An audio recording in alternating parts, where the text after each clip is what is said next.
Audio Jungle.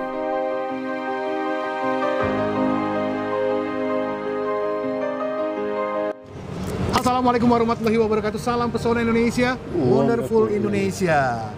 Halo mamang bibi sedulur charming galo-galo. Ketemu lagi bersama Kulo Abah di channel Palembang Tourism Channel.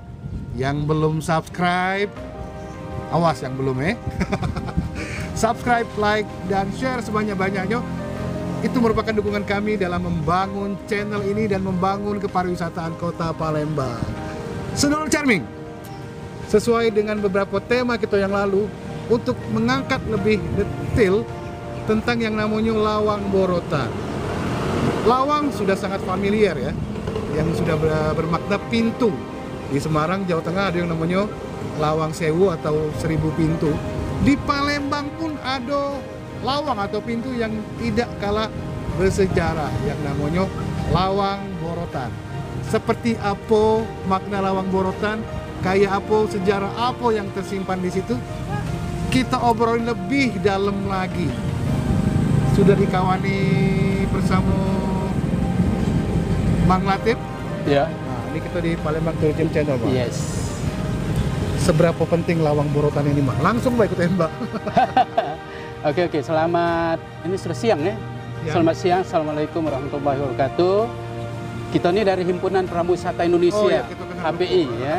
HPI yang memang gawe itu ngewangi wong berjalan-jalan istilahnya. Nah, kebetulan kita ada di lawang borotan. Jadi kita makna artinya dulu. Oke. Lawang yo pintu, borotan itu sebenarnya buri atau belakang. Nah, itu. Jadi lawang belakang. Nah, di sini kan ada kata lain dari kata belakang atau buri. Nah, sebenarnya Tapi jadi posisinya emang di belakang nggak sini, Mang? ya tidak juga sebenarnya kan dia di samping. Di samping ya? Di samping kan, kalau menurut ahlinya bahwa lawang ini kan memang jadi lawang borotannya ada dua, di timur dan di barat dari benteng Kuto Besak.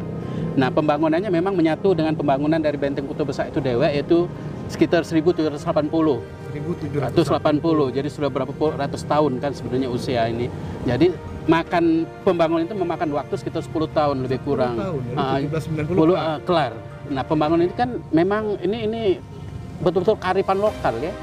Jadi ini memang punya kita. Jadi tidak katik campur tangan asing. Beda dengan kalau kita benteng yang ada di Jogja, namanya sudah asing ya, Brederberg atau Rotterdam, atau paling dekat dengan kita itu adalah benteng Marlborough-nya yang di Bengkulu. Ya? Nah, tapi ini kita namanya sangat lokal, benteng Kuto Besak. Nah, ini melekatnya di sini kan. Ini ada pintunya, jadi keluar masuknya di sini. Nah, kalau kita wong nanya apa itu Kuto? Kuto itu dalam bahasa Melayu lama artinya dinding kuat, tinggi dan kokoh tempat berlindung. Kuat, tinggi, dan kokoh. Kuto. Besar ya besar, boleh dilihat karena ukurannya benteng ini kan besar sekali. Sampai di era sekarang pun tetap besar. Tetap kokoh. Kita melihat lawang borotan itu sendiri sebenarnya. Lawang borotan itu kan memang sangat kokoh sekali. Pintu ini 36 kali 7 meter, tinggi 7, lebarnya 6 meter lebih kurang ya. Nah itu, tapi itu konstruksinya kan tidak ada pakai tulang. Zaman dulu kan belum ada, tanpa behel kan zaman dulu kan belum ada. Cuma susunan batu bata. Susunan di batu bata yang direkat dengan batu kapur, konon kabarnya ini ya. Konon kabarnya, ini dalam penelitian juga mungkin, itu batu kapur dan supaya dia merekat dicampur dengan putih telur. Putih telur? Iya. Nah, kebayang ke seberapa banyak. Telur bebek ya? Iya, telur bebek. Makanya kadang-kadang kan tamu-tamu kita yang kita bawa bertanya, Pak, alangkah banyaknya telur yang akan yang dibutuhkan ini. Kuningnya jadi apa? Besok-besok. Iya. Dan timbul pertanyaan, Pak, katanya kalau Mak Subah kue Palembang, Mak Subahnya kan kalau 30 cm kali 30 cm loyang cuma 30 telur. Iya. Nah, ini berapa juta telur dibutuhkan untuk panjangan ini lebih kurang apa itu? Tapi masuk akal juga, Bang. Mungkin kuning telurnya untuk tukang-tukangnya biar kuat. Nah, itu menurut cerita jadi kuning telur untuk para pekerja, putihnya untuk merekatkan ini. Aku ngebayangin nih, alangkah saru bebek ya, kebanyakan. Wallahu alam. Karena kita ini rawa-rawa, Mang. Daerah kita rawa-rawa dan memang kalau zaman dulu kalau tengok daerah OI sekarang daerah Pemulutan memang banyak yang melihara bebek sebenarnya. Telur bebek kan kalau zaman nak lebaran kalau wong tua kami dulu pasti beli telurnya minta kirimi dari daerah OI. Daerah sana. Yo, ya sencak itu Nah, dulu. balik ke lawang borotan tadi, Bang. ada sejarah kelam atau sejarah peristiwa menyedihkan lah. Iya, peristiwa yang sangat aku sekarang merinding ya kalau cerita itu ya. Ya feel kita masuk ke sini karena peristiwa yang mungkin mana lah ya, seorang besar raja, kemudian ya seluruh rakyat lah membesarkan dia, menghormati, tiba-tiba harus meninggalkan tempat ini sekitar 1821 Sultan Mahmud Badarudin II. Dan ini lawang sangat bersejarah. Inilah terakhir dia keluar dari sinilah dia keluar terakhir menuju ke sini kan dulu ada sungai kecil menuju ke Sungai Musi. Jadi dibawa Belanda dengan perahu, dinaik ke kapal besar, ditinggalkannya negeri ini. Nah itu. Nah ini jadi sedih ya. Mengingatkan juga Mang, mungkin mohon maaf. Ya. Sama peristiwanya Gus Dur ya. Mungkin ya keluar dari istana ya. Keluar dari istana. Keluar dari gitu sana kan. atau tidak ada unsur politis di sini. Iya. Yang jelas kita persamaan mencoba cerita. Kemungkinan kayak itulah untuk penggambarannya Iya, mungkin. penggambarannya.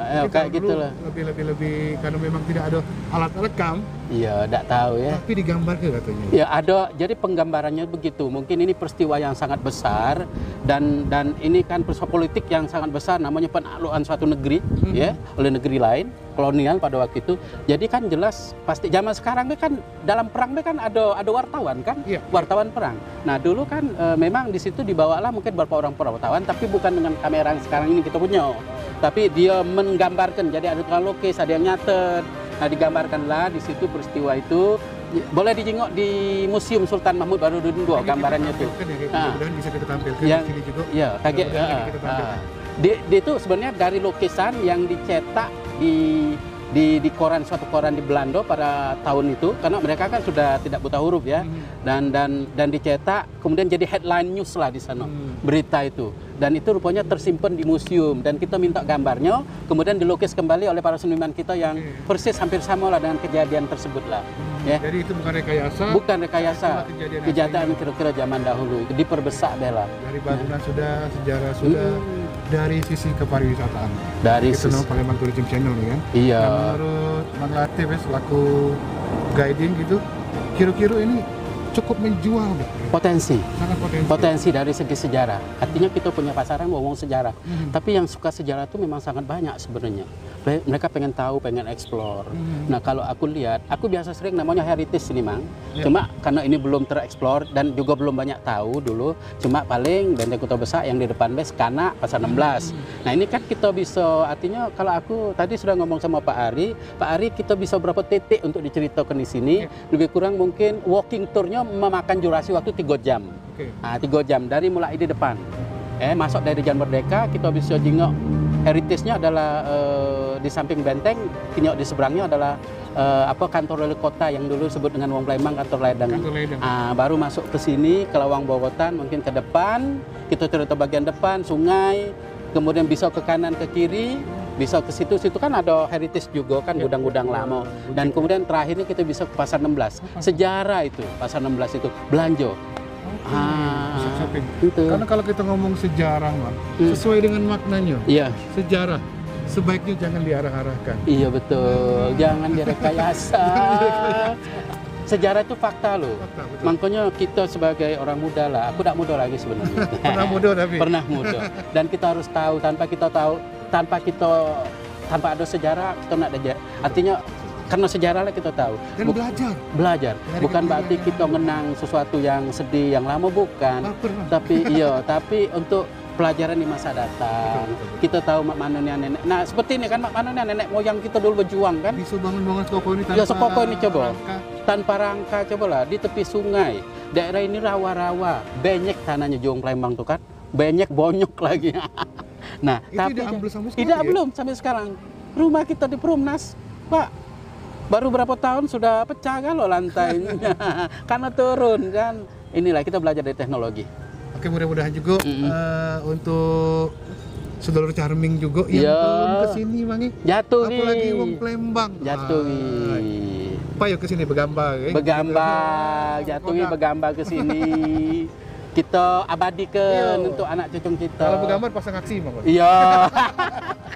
Aida, Mamang ini. Kalau zaman dulu kan aksinya kan. Iya ada nih. Ada beberapa kejadian menurut masyarakat sekitar juga ya, penampakan kepala di sini.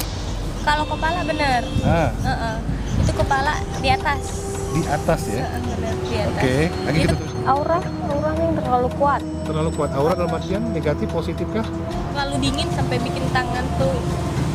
Itu juga salah satu cara mereka berinteraksi. Oh, itu secara deskriptif bentuknya wujudnya kayak manusia biasa atau Iya, memang kayak lebih manusia biasa, cowok. seperti manusia biasa cowok? Lebih kayak malah bisa dibilang kayak prajurit. Oh, prajurit ya? Ada beberapa cewek yang dalam wujudnya ada yang kayak putri Bali. Putri Bali. Terus rambutnya itu ada kembang. Ada kembang ya? Kembangnya kembang apa? Nggak tahu.